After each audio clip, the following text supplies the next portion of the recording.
지난 겨울은 유난히 추웠고 참 매서웠던 것 같습니다. 이 맹렬한 추위가 도대체 언제쯤 끝이 나나 했던 것이 엊그제 같았는데 어느새 시간이 흘러 따뜻한 봄 기운이 살랑거리네요. 안녕하세요. 저는 서울에서 떡집을 혼자 운영하는 33살의 여성입니다.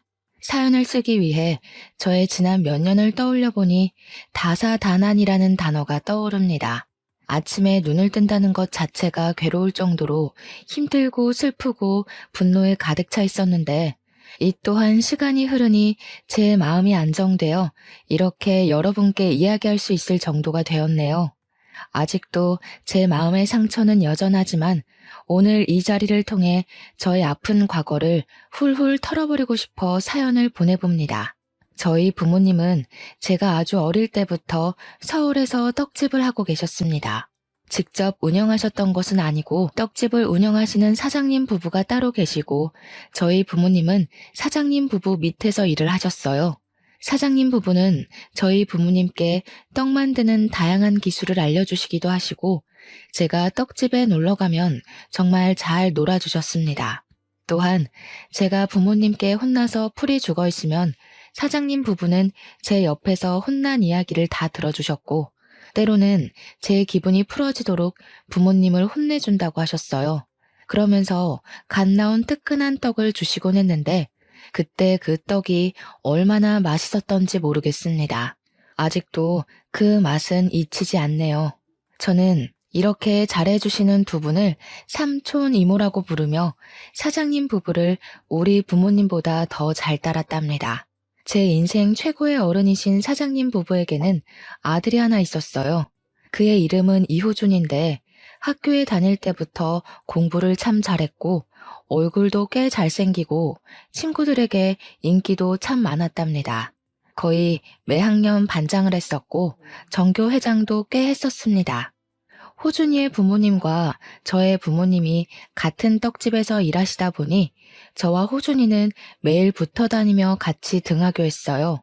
초등학교, 중학교, 고등학교까지 같은 학교에 다녔고 우리는 정식으로 사귀는 사이는 아니지만 둘도 없는 단짝이 되어 같이 공부도 하고 연애 상담도 하곤 했죠. 호준이는 단순한 동네 친구를 넘어 가족 같은 사이였답니다. 우리는 고등학교 졸업을 하며 처음으로 다른 길을 걷게 되었어요. 공부를 꾸준히 잘했던 호준이는 서울의 좋은 대학교에 진학했고 공부에는 크게 관심이 없던 저는 대학교에 떨어지고 무엇을 하며 살까 고민하고 있었습니다. 딱히 하고 싶은 것이 없던 저는 부모님을 따라다니며 떡집으로 출근했어요. 처음에는 그곳에서 청소나 정리를 하며 용돈이나 조금 벌어볼 생각으로 다녔는데 옆에서 보니 떡 만드는 것이 꽤 재밌어 보이더군요. 그래서 사장님 부부께 부탁해서 떡 만드는 것을 배웠습니다. 사장님 부부는 밖에서 열심히 일해야 하는 젊은 사람이 왜 떡을 만드냐고 하셨지만 그래도 싫지는 않으셨는지 물어보면 하나부터 열까지 다 자세히 알려주셨어요. 저희 부모님도 하고 싶은 것이 생길 때까지만 하라고 하시며 제가 떡 만드는 기술을 배우는 것에 대해 크게 뭐라 하시지는 않았습니다. 떡집은 일반 직장인과 다르게 새벽부터 문을 열어야 해서 새벽 4시에는 5시까지 출근해야 했어요. 새벽에 일어나는 것이 정말 힘들었지만 일할 때만큼은 그 피곤을 다 잊을 정도로 재밌었답니다. 그렇게 부모님이 다니시던 떡집에서 일하며 떡 만드는 기술을 배우고 익히다 보니 어느덧 제 나이가 30살이 되었어요. 서당께 3년이면 붕어를 읊는다는 말처럼 저도 10년이 지나니 이제는 사장님이나 부모님 없이도 혼자서 떡 대부분을 만들 수 있었습니다. 물론 사장님의 손맛보다는 덜하지만요. 호준이는 그동안 대학교를 졸업하고 대기업에 취업했어요. 우리는 각자의 삶을 살아가느라 바쁘기는 했지만 종종 연락을 주고받았고 시간이 맞을 때는 같이 맛있는 음식을 먹으러 다녔습니다. 어쩌다 보니 우리는 매일 보았고 하루라도 보지 않으면 자꾸 생각이 나곤 했어요. 그러던 어느 날 저와 호준이가 둘이서 술을 먹고 이런저런 이야기를 하다가 우리가 서로에게 느끼는 이 감정이 단순한 우정이 아닐 수도 있겠다는 생각이 들었습니다. 어릴 때부터 옆에 붙어 있어서 심장이 쿵 내려앉는 그런 설레는 감정은 없지만 그래도 없으면 허전하고 보고 싶은 이 감정이 사랑인 것 같았어요. 호준이 역시 저와 같은 마음이었고 그때부터 우리는 연인이 되었습니다. 그렇게 만난 지 1년이 흘러 우리의 사이는 더 깊어지고 부모님과 사장님께도 우리의 교제 사실을 말씀드렸어요. 오랜 세월을 알고 지냈지만 그래도 막상 말하려니 걱정도 되고 많이 떨리더라고요.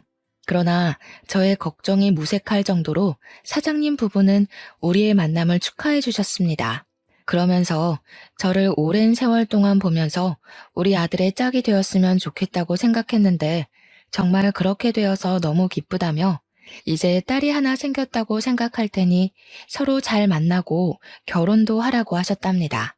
저희 부모님 역시 호준이 정도라면 충분히 멋진 남편감이라며 잘 만나보라고 응원해 주셨어요. 이렇게 우리는 공식적인 연인 관계가 되었습니다. 사장님의 떡집은 날이 가면 갈수록 잘 되었어요. 특히 답례떡 주문량이 정말 많아져서 저와 사장님 부부는 떡을 만들고 부모님은 나온 떡을 포장하고 배달을 하시곤 했습니다. 그러던 어느 날이었어요. 부모님이 사장님과 제가 만든 떡을 정성스럽게 포장해서 배달을 가셨는데 나가시고 10분 정도 지났을 무렵 아버지 번호로 전화가 왔습니다. 떡에 무슨 문제가 있나 싶어 받아보니 전화가 끊기더라고요. 뭔가 느낌이 이상해서 바로 다시 전화를 걸었는데 웬 여성분이 전화를 받았어요. 그 여성분은 자신은 구급대원이라고 하며 부모님이 타시던 자동차를 화물차가 들이받아 크게 다치셔서 지금 근처 대형 병원으로 이송 중이신 것입니다. 저와 사장님은 바로 부모님이 계시는 병원으로 달려갔어요. 응급실에 가보니 아버지는 아주 힘겹게 마지막 숨을 이어가고 계셨고 어머니는 이미 돌아가신 상태였습니다.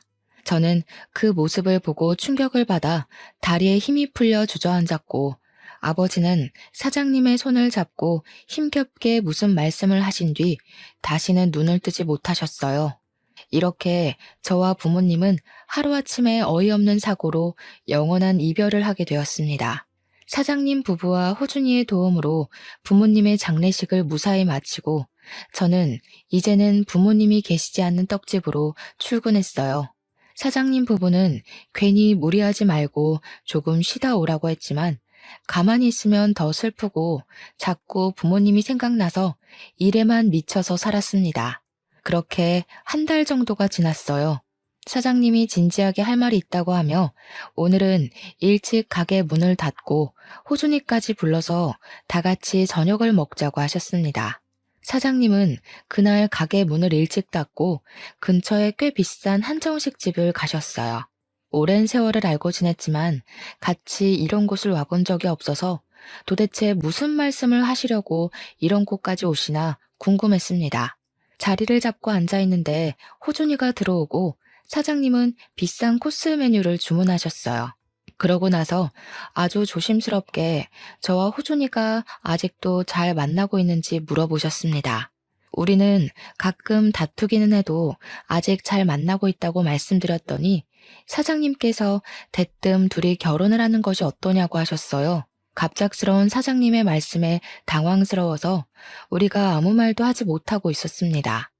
호준이가 갑자기 웬 결혼이냐고 물으니 사실 제 아버지가 사고로 돌아가시기 직전 우리 딸 지혜를 잘 부탁드린다고 말씀하시고 숨을 거두셨대요. 그 뒤로 사장님은 어떻게 해야 아버지의 유언을 들어줄 수 있을까 생각해봤는데 아무리 생각해도 저를 며느리로 드리는 것이 제일 나은 방법인 것 같았답니다. 그러면서 둘이 마음만 잘 맞고 괜찮다면 얼른 결혼하면 좋겠는데 우리 둘의 생각은 어떠한지 물으셨어요. 호준이는 어차피 결혼할 생각이 아예 없는 것도 아니었으니 결혼을 하겠다고 했고 저 역시 호준이와 같은 생각이었습니다. 저와 호준이가 결혼하겠다는 의사를 밝히자 사장님은 잘 생각했다고 하시며 아주 좋아하셨어요. 그러면서 예물이나 예단 헌수 같은 것은 하지 말고 신혼집이나 살림살이는 사장님께서 다 마련할 테니 둘이 살림만 합치라고 하셨습니다. 그 뒤로 우리의 결혼은 아주 빠르게 진행되어 말이 나온 지 한 달 만에 정식 부부가 되었고 어린 시절부터 저의 최고의 어른이었던 사장님 부부는 이제 시부모님이 되었답니다. 시부모님은 저를 정말 딸처럼 생각하셨어요. 시댁에 가서 음식을 먹을 때 해산물을 좋아하는 남편보다는 고기를 좋아하는 제 위주로 음식을 해주셨고 시댁에서 설거지조차도 한 번을 해본 적이 없었습니다.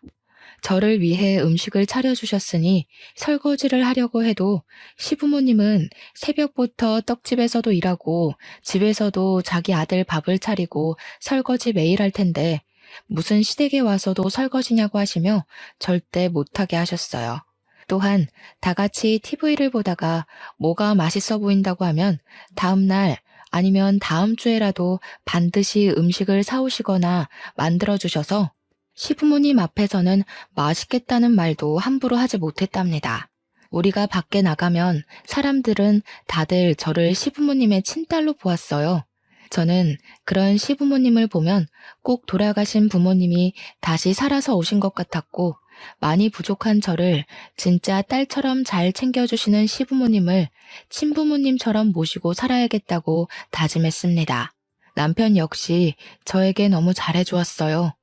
아주 어린 시절부터 만나 설레는 감정은 없지만 남편이 퇴근하고 나서 집에 같이 있으면 편하고 참 재밌었습니다. 그런데 어느 날부턴가 남편의 표정이 점점 어두워지고 잠도 잘 못 자는 것 같았어요. 무슨 일이 있냐고 물으니 회사에 팀장님이 새로 오셨는데 남편과 너무 맞지 않는다는 것입니다. 사소한 일로 매일 혼내고 사람들 앞에서 인격 무시하는 발언까지 한다며 자존심이 너무 상해서 관두고 싶다고 했어요. 솔직히 지금 바짝 돈을 벌어서 모아야 할 때인데 급여나 복지가 좋은 회사를 관두는 것은 아닌 것 같아서 조금만 참아보라고 했습니다. 그랬더니 남편은 저에게 회사 생활을 한 번도 해보지 않은 사람이 사람으로 인해 스트레스 받는 이 기분을 어떻게 알겠냐고 하며 은근히 저를 무시하더라고요. 남편은 그 뒤로도 계속 힘들어했고 잠도 못 자고 밥도 잘 못 먹는 것 같았습니다. 시부모님도 점점 힘들어하는 남편을 보며 걱정을 많이 하셨어요. 남편은 몇 날 며칠을 힘들어하다가 결국 회사를 관둬야겠다고 하며 시부모님께서도 회사를 관둔다고 이야기했습니다. 시부모님은 남편에게 그래도 한 집안의 가장인데 무책임하게 관두는 것은 아니라고 하시며 지금 회사에서 나가면 뭐 해먹고 살 것이냐고 물으셨어요. 남편은 시부모님의 물음에 공무원이 되고 싶다고 했습니다. 공무원 역시 사람들과 함께 있어야 하니 사람 스트레스가 있기는 하겠지만 그래도 평생 직장인이 해볼 만하지 않겠냐며 한번 도전해보고 싶다고 했어요. 남편은 원래 한번 계획하면 무조건 밀어붙이는 성격이었고 그런 남편의 고집을 시부모님도 저도 꺾을 수가 없었습니다. 결국 남편은 남들이 다 부러워하는 대기업을 관두고 공무원 시험을 준비하게 되었어요. 남편은 퇴사하고 딱 하루만 쉬고 그 다음 날부터는 눈에 불을 켜고 공부했습니다. 새벽에 출근하는 저와 같이 일어났고 저보다 더 늦게까지 공부하다가 잠을 잤어요. 저는 그런 남편이 공부에만 매진할 수 있도록 집안일이나 식사 준비는 다 제가 했습니다. 남편이 공부할 동안 남편의 수입이 끊기고 저의 월급으로만 생활하려니 참 힘들었어요. 시부모님은 힘들면 언제든지 도와줄 테니 말하라고 하셨지만 이 집과 가전제품도 다 장만해 주셨는데 어떻게 또 손을 벌리나요? 그래서 힘들어도 아끼고 아껴가며 생활했고 다행히 남편은 열심히 공부해서 공무원 시험 준비한 지 1년 반 만에 합격했답니다. 시부모님은 남편에게 지혜가 내조를 잘해줘서 합격한 것이라고 하며 저에게 고마워하라고 했습니다. 저는 아무것도 한 것이 없는데 시부모님께서 이렇게 치켜 세워주시니 너무 민망했어요. 남편은 그 뒤로 신규자 교육을 받고 집 근처 행정복지센터로 발령을 받아 그곳으로 출퇴근을 했고 저는 항상 그래왔듯 시부모님의 떡집에서 일하고 있었습니다. 이제는 시부모님의 도움 없이도 시부모님이 만드신 떡과 비슷한 맛을 낼 수가 있었어요. 저는 이렇게 맛있는 떡이 이 동네뿐 아니라 다른 지역에서도 더 많이 팔리기를 바랬습니다. 요새는 온라인으로도 떡 케이크나 답례떡을 많이 판매하길래 시부모님께 인터넷으로 판매를 해보자고 제안했어요. 시부모님 역시 온라인 판매를 생각하고 계셨다고 하시며 한번 시작해보자고 하셨습니다. 처음 한 달 동안은 음식을 택배로 보내다 보니 택배 사고가 빈번하게 일어났지만 점차 우리에게도 요령이 생겼어요. 그래서 두 번째 달부터는 택배 사고가 거의 없었고 여기저기 홍보도 많이 해서 매출이 꽤 많이 일어났습니다. 시부모님은 온라인 판매를 시작한 뒤로 떡집에서 발생하는 순이익의 절반을 저의 월급으로 주시며 앞으로 이 떡집을 아들이 아닌 저한테 물려줄 테니 한번 잘 운영해 보라고 하셨어요. 남편은 새로운 곳에서 일을 배우느라 많이 힘들어 보였습니다. 온종일 낯선 곳에서 낯선 사람들에게 일을 배우느라 많이 긴장한 눈치였고 집에 퇴근하고 오면 녹초가 되어 있었어요. 그나마 다행인 것이 지금 있는 곳에 직속 상사로 고등학교 여자 동창이 있어서 조금은 편하다고 했습니다. 그 여자 동창은 이름이 김은지인데 은진의 부모님이 꽤 큰 회사 사장님이시라 학교 다닐 때도 부잣집 딸로 유명했어요. 저는 은지가 당연히 아버지 회사에 들어갈 줄 알았는데 공무원이 되었다니 참 신기했고 적응하느라 힘든 남편에게 도움을 주니 참 고마웠습니다. 남편은 은지에게 정신적으로 많이 의지하는 것 같았어요. 행정복지센터에서는 물론 퇴근하고 집에 와서도 종종 카톡을 주고받더라고요.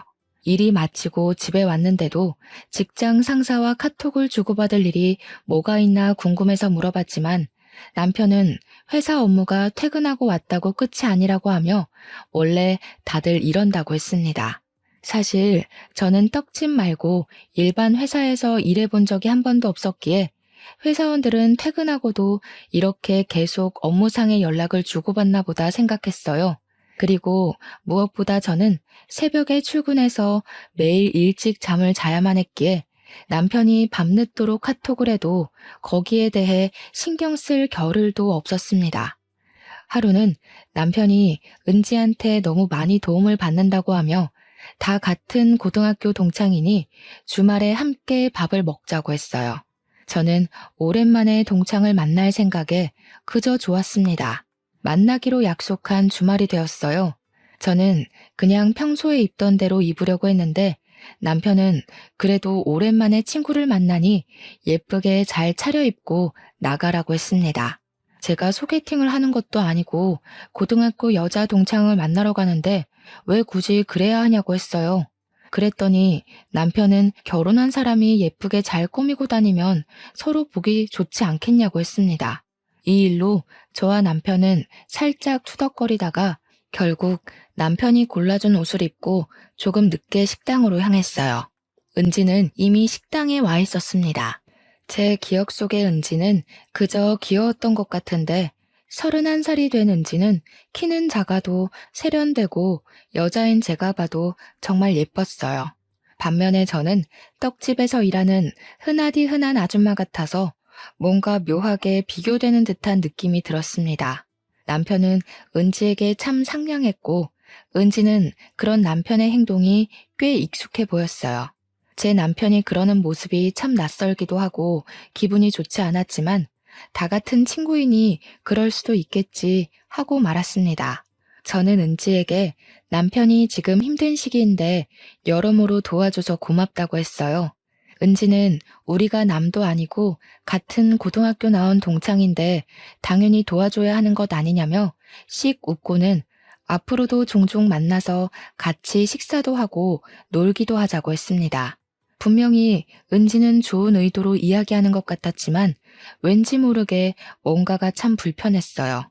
남편은 그런 제 속도 모르고 은지의 말이면 무조건 다 좋다고 하고 있더라고요.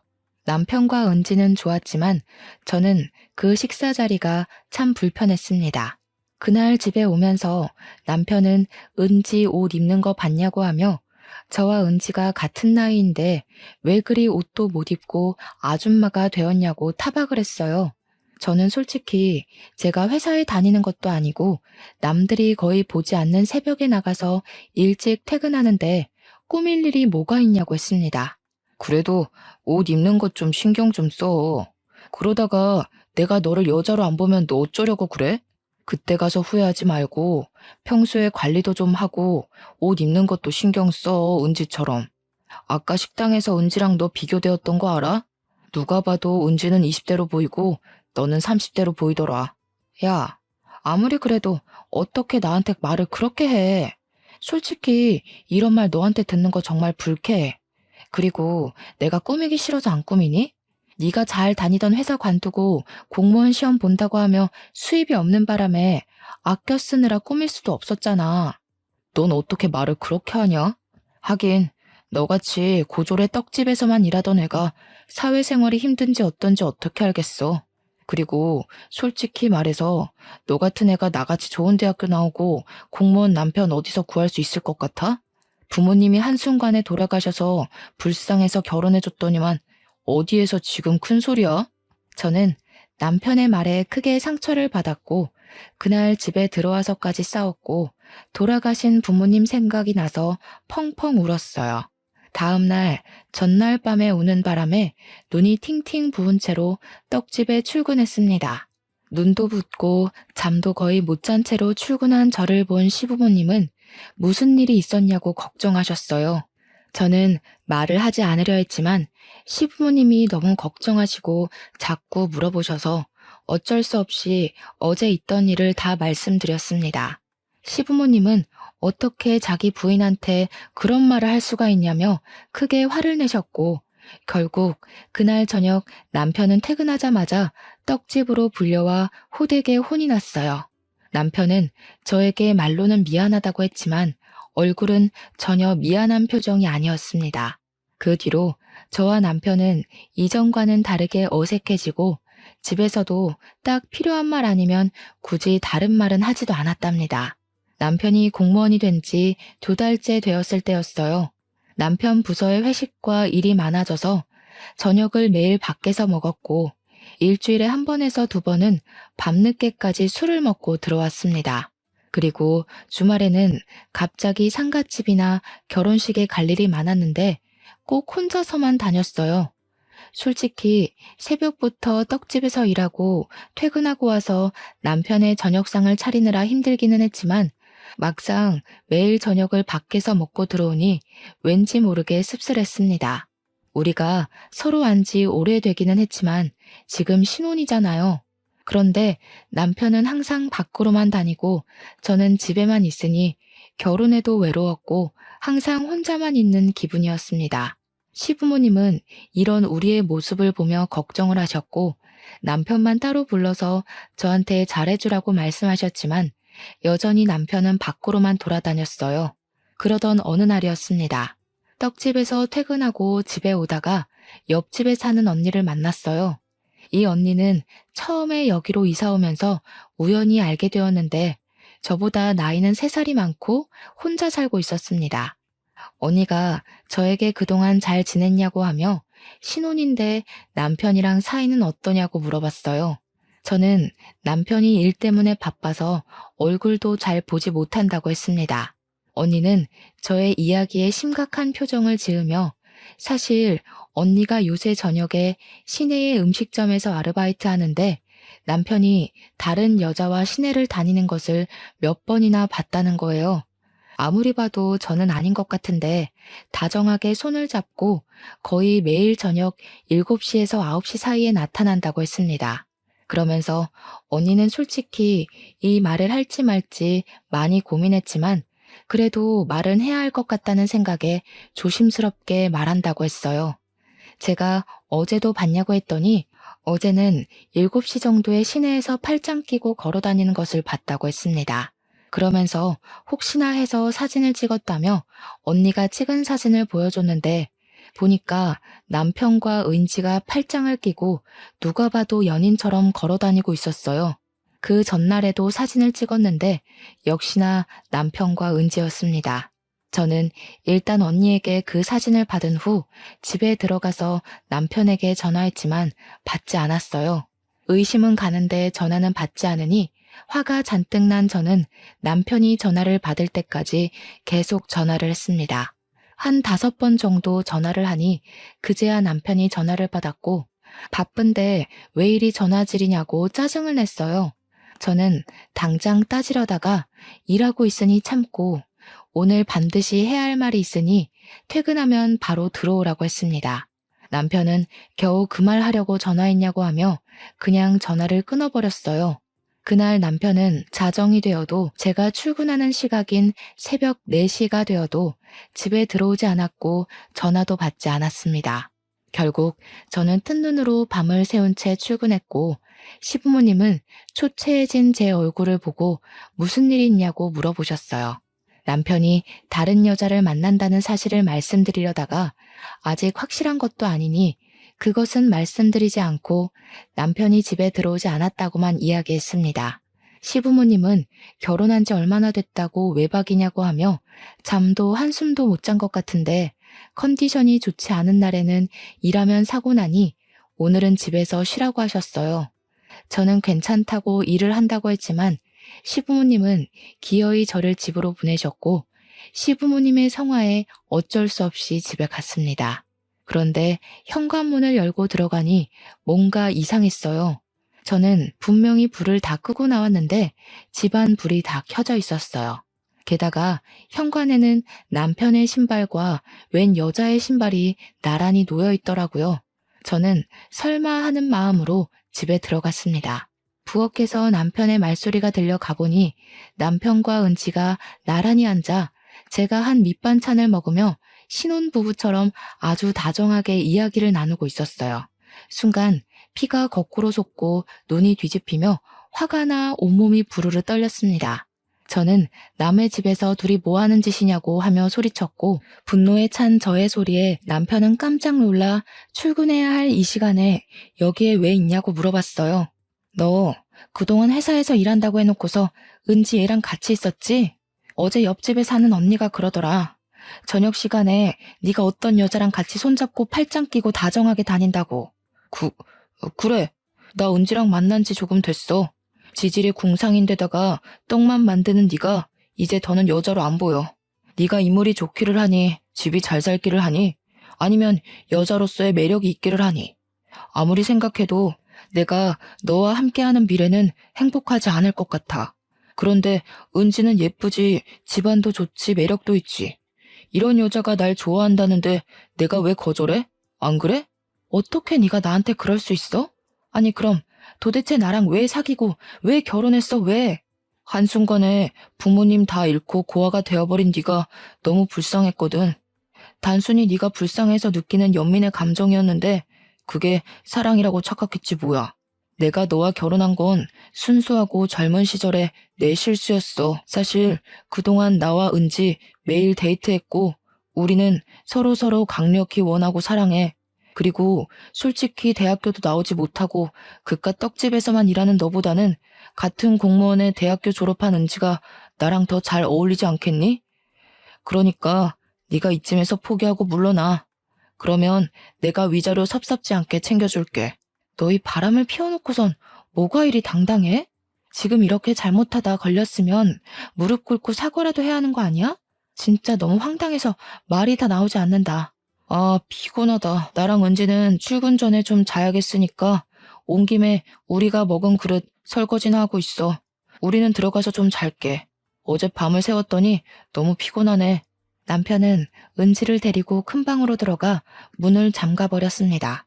저는 한순간에 동창에게 부부 침실을 빼앗긴 이 상황이 너무 황당해서 그대로 멍하게 있다가 구역질이 날 것 같아 집을 뛰쳐나갔어요. 밖은 아직 어두웠고 공기는 무척 차가웠습니다. 차가운 공기를 가로지르며 넋이 나가 걷고 또 걸었어요. 한참을 멍한 상태로 걷다가 정신 차리고 보니 떡집 앞이었습니다. 시부모님은 떡집에서 일하시다가 정신이 나간 채로 문 앞에 있는 저를 발견하시고는 깜짝 놀라셨어요. 시어머니는 일하시다가 말고 나오셔서 도대체 둘이 무슨 일이 있는 것이냐고 물으셨습니다. 저를 걱정스럽게 보시는 시부모님의 얼굴을 보니 갑자기 눈물이 왈칵 나더니 어린아이처럼 대성통곡을 했어요. 어머니는 그런 저에게 아무것도 묻지 않고 그저 어깨를 토닥이시며 안아주셨고 저는 따뜻한 어머니의 품 안에서 한참을 울었습니다. 저의 울음이 어느 정도 그쳐지고 진정되자 어머니는 도대체 무슨 일이 있는 것이냐고 물어보셨어요. 저는 그동안 남편이 집에 매일 늦게 들어왔던 것부터 조금 전에 제가 집에서 보고 들은 이야기까지 하나도 빠짐없이 다 말씀드렸더니 나의 이야기를 들으시던 시아버지는 처음에는 욕을 하시다가 지금 신혼집 안방에서 둘이 같이 누워있다는 이야기를 들으시고는 작동하던 모든 기계를 다 꺼버리셨어요. 그러고서는 오늘은 장사하지 않는다고 하시며 가게 문을 닫으시고는 바로 우리 집으로 향했습니다. 시아버지는 집에 들어가자마자 바로 큰 방으로 들어가셨는데 그곳에는 남편과 은지가 서로 껴안고 누워서 잠을 자고 있었어요. 시끄러운 소리에 남편이 눈을 뜨고 이어서 은지가 눈을 떴는데 저와 시부모님이 앞에 있자 깜짝 놀라더라고요. 아버지는 화가 잔뜩 나셔서는 남편을 그야말로 개패듯이 때렸습니다. 내가 너를 이렇게 가르쳤냐? 어떻게 너 하나만 보고 결혼한 지혜를 이렇게 배신할 수가 있어?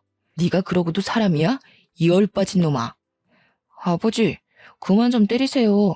아버지가 이러셔도 저 어쩔 수 없어요. 제가 진짜 사랑하는 사람이 은지인데 어쩌라고요. 이놈의 자식이 뭘 잘했다고 지금 눈 똑바로 뜨고 말댔구야? 이런 놈은 더 맞아야 해. 맞아야 정신을 차리지. 시아버지는 남편을 사정없이 때렸습니다. 사실 시아버지가 학창시절에 핸드볼 선수여서 손이 꽤 크시고 힘도 정말 세셔서 남편이 맞을 때마다 소리가 엄청났어요. 많이 아플 텐데도 남편은 아버지와 제게 절대 잘못했다는 이야기는 하지 않았습니다. 아버님, 그만하세요. 이러다가 호준이가 죽겠어요. 정말 아들이 죽을 때까지 때리실 작정이세요? 이게 뭘 잘했다고 큰 소리야? 납작 엎드려서 죄송하다고 싹싹 빌어도 모자랄 판국에 당장 이 집에서 나가. 여기가 어디라고 남의 부부 침실에 함부로 기어들어와서는 어디서 이래라 저래라야? 뻔뻔한 년 같으니라고. 전 못 나갑니다. 호준이랑 여기서 같이 나갈 거예요. 두 분이 아무리 뭐라고 하셔도 저와 호준이는 영원히 사랑하고 끝까지 함께 할 겁니다. 그러니 저한테 나가라고 이야기하지 마세요. 두 분도 호준이 이제 그만 괴롭히시고요. 애초부터 사랑하지도 않은 사람이랑 결혼을 시키신 건 두 분이세요. 이것들이 정신이 나가도 단단히 나갔구나. 이 집 내가 마련한 집인 건 알지? 둘 다 당장 나가.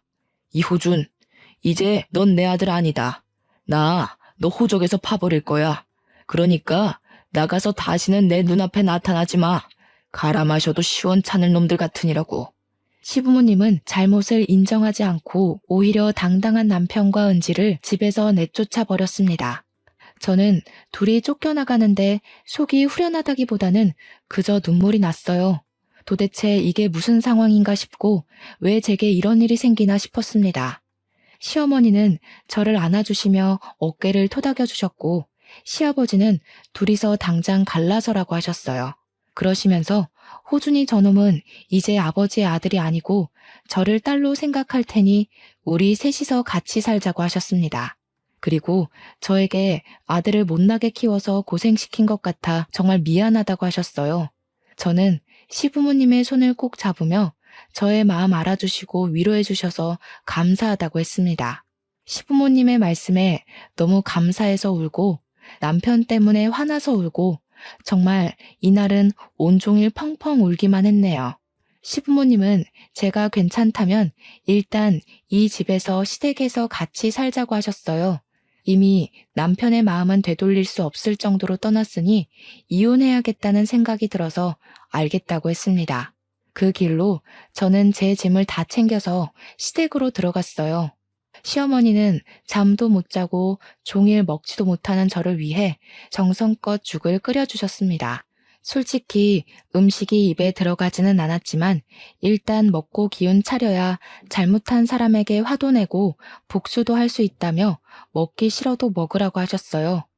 시부모님도 자기 아들이 이런 짓을 저질렀으니 속이 말이 아니었을 텐데 그래도 제 앞에서 아무 내색하지 않으시고 저를 걱정하시고 위해 주시니 너무 감사했네요.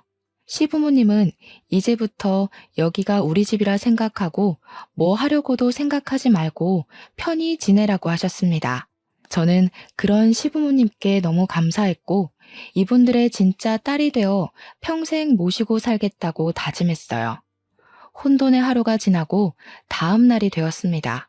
잠을 설치기는 했지만 조금 쉬니 마음이 많이 진정되었어요. 시부모님은 이미 새벽에 출근하셨는데 그 와중에도 시어머니는 저의 아침상을 차려주셨습니다. 식탁 위에는 당분간 집에서 쉬며 마음을 잘 추스르라는 쪽지가 있었어요. 그 쪽지를 보고 밥상을 보니 또 눈물이 왈칵 났고 저는 울면서 어머니께서 차려주신 밥을 겨우 먹었네요. 밥을 먹고 기운이 생긴 저는 바로 이혼 서류를 작성해서 남편을 만나러 갔습니다. 남편에게 남편이 근무하는 복지센터 근처의 카페에서 만나자고 하고 기다리는데 남편과 은지가 같이 들어오더라고요. 제가 이혼 서류를 내미니 남편은 기다렸다는 듯이 바로 이혼하자고 했습니다. 이혼해줘서 고마워.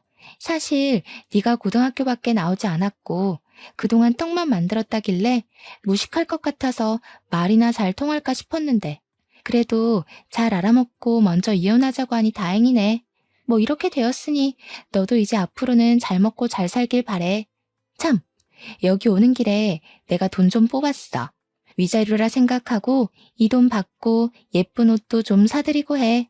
그래야 얼른 남자 만나서 시집가지. 안 그래? 은지는 마지막 순간까지 제 속을 후벼 팠습니다. 제 앞에서 아주 거만한 표정으로 돈봉투를 주고 전 남편의 팔짱을 끼고 나가는데 정말 화가 머리끝까지 났어요. 당장 머리채라도 붙잡고 싶었지만 카페이고 손님도 많아서 일단 참았습니다. 솔직히 결혼해서 같이 산 날도 얼마 되지 않았고 아이도 없으니 그냥 조용히 이혼하려고 했는데 그 거만한 꼬락서니를 보니 도무지 안 되겠더라고요. 저는 이들이 절대 잘 살지 못하도록 복수하기로 마음을 먹었습니다. 어떻게 하면 그들이 가장 힘들어할지 생각을 하다가 남편이 공무원이 된 것을 아주 자랑스럽게 여기던 것이 생각났어요. 그리고 남편이 행정복지센터로 발령받은 지 6개월이 안 돼서 아직은 정식 공무원이 아닌 15기간이었습니다. 제가 알기로는 이 15기간에 공무원으로서 자질이 부족하다고 판단되는 경우 잘릴 수도 있다고 들었어요. 바로 이 점을 이용해서 복수하기로 했습니다. 저는 일단 옆집 언니에게 받았던 남편과 은지의 데이트 사진을 프린트했어요. 사진 밑에는 이호주는 결혼까지 한 자기 부인을 버리고 같은 곳에서 같은 공무원으로 근무하고 있는 은지와 바람이 나서 이혼을 요구하고 있다는 글을 적었습니다. 그리고 무기명으로 남편이 근무하고 있는 행정복지센터에 사진을 퀵으로 보냈어요. 2시간 정도나 지났을까요? 남편에게 전화가 왔는데 화가 아주 잔뜩 나 있더라고요. 또 어떻게 사람 뒤통수를 이렇게 칠 수가 있어? 네가 보낸 사진 때문에 공무원에서 잘렸어. 내가 어떻게 된 공무원인데 이제 어찌할 거야? 내 인생 어찌할 것이냐고. 무슨 소리를 하는 거야? 사진이라니? 나는 그런 거 없는데? 솔직히 내가 그랬다는 증거라도 있어? 이거 시치미 떼는 것 좀 봐. 그런 사진 보낼 사람이 너밖에 없는데 모른 척 하지 마. 어떻게 은지한테 돈까지 받고 이런 짓을 벌여? 이럴 거면 은지한테 받은 위자료 다시 내놔. 그게 얼만지 알아? 자그마치 1,000만 원이야. 다시 다 내놔. 그럼 이 위자료 다시 반환하고 우리 이혼 소송해볼까? 아무 잘못 없는 내가 유리할까? 아니면 바람 피운 네가 더 유리할까? 남편은 제 말에 아무 말도 하지 못했습니다. 저는 남편에게 바람 피운 사람들끼리 만나서 잘 먹고 잘 살아보라고 하며 전화를 끊었어요. 그날 저녁 퇴근하신 시부모님께 오늘 하루 동안 있었던 일을 다 말씀드렸습니다. 시부모님께는 그래도 자식인데 제가 이렇게까지 해서 죄송하다고 했어요. 시부모님은 무슨 그런 소리를 하냐며 이제는 그 자식은 내 자식 아니니까 밖에서 굶어 죽든 말든 신경 쓰지 않을 것이라고 하셨습니다. 그러면서 저에게 통장 하나를 건네주셨어요. 이게 무엇이냐고 물으니 저희 부모님 몫으로 챙겨둔 퇴직금이었는데 그 퇴직금에 돈을 조금 보태서 1억을 만들었다고 하셨습니다. 지금은 너무 몸과 마음이 힘드니 한 달 정도 쉬었다가 이 돈으로 저만의 떡집을 운영해 보라고 하셨어요. 저는 아직 시부모님과 함께 있고 싶어서 거절했지만 시부모님은 이제 떡도 잘 만들고 배울 것은 다 배운 것 같으니 독립해서 더 크게 성장해 보라고 하셨습니다. 이미 두 분이 좋은 가게 자리까지 알아봐 두셨더라고요. 시어머니는 사실 이런 생각은 몇 년 전부터 하고 계셨고 저희 부모님의 유언을 지키기 위해서라도 이 돈을 받아달라고 하셨습니다. 너무 간절히 말씀하시는데 이런 시부모님의 제안을 거절만 하는 것은 아닌 것 같아 마지못해 알겠다고 했네요. 그리고 한 달 후 저는 시부모님의 도움으로 떡집을 차렸습니다. 떡집 이름은 돌아가신 부모님의 이름을 한 글자씩 따서 지었어요. 시부모님이 저의 떡집이 잘 되도록 적극적으로 홍보해 주셔서 처음 치고는 꽤 좋은 성과를 내고 있답니다. 그리고 남편과 저는 숙려 기간을 가진 후 이혼을 했습니다. 전 남편과 은지는 일하던 행정복지센터에서 쫓겨나고 은지는 유부남과 바람피웠던 사실을 부모님도 알게 돼 빈털터리로 집에서도 쫓겨났어요. 부모님과 다니던 회사에서 쫓겨난 이들은 그동안 벌었던 돈으로 겨우겨우 원룸을 구해서 살고 있다고 합니다. 여기까지가 저의 지난날 다사다난했던 이야기입니다. 부모님이 돌아가시고 나서부터 전 남편의 바람까지 그 당시에는 도대체 내가 무슨 잘못을 저질렀길래 이런 일이 생기나 하는 생각이 들었어요. 너무 힘들었는데 그때마다 제가 쓰러지지 않게 붙잡아 주신 것은 저의 시부모님이셨습니다. 저를 끝까지 놓지 않고 돌봐주신 시부모님이 계시지 않았다면 아마 저는 이 힘듦을 이겨내지 못하고 부모님을 따라갔을 것 같아요. 저는 지금도 여전히 시부모님과 함께 살고 있습니다. 여전히 저를 딸처럼 생각하시며 설거지도 집안일도 일절시키시지 않고 정말 친딸처럼 잘 대해주시고 계세요. 그런 시부모님께 너무 감사드리고 진짜 딸처럼 평생 효도하며 모시고 살 것입니다. 솔직히 그동안 쑥스러워서 이런 얘기 못했지만 이 자리를 빌려 시부모님께 진짜 사랑하고 고맙다고 말씀드리고 싶네요. 다들 행복한 일들만 가득한 마음 따뜻한 봄날이 되시기를 진심으로 기원하며 이제 저의 사연을 마쳐볼까 합니다. 들어주셔서 감사합니다.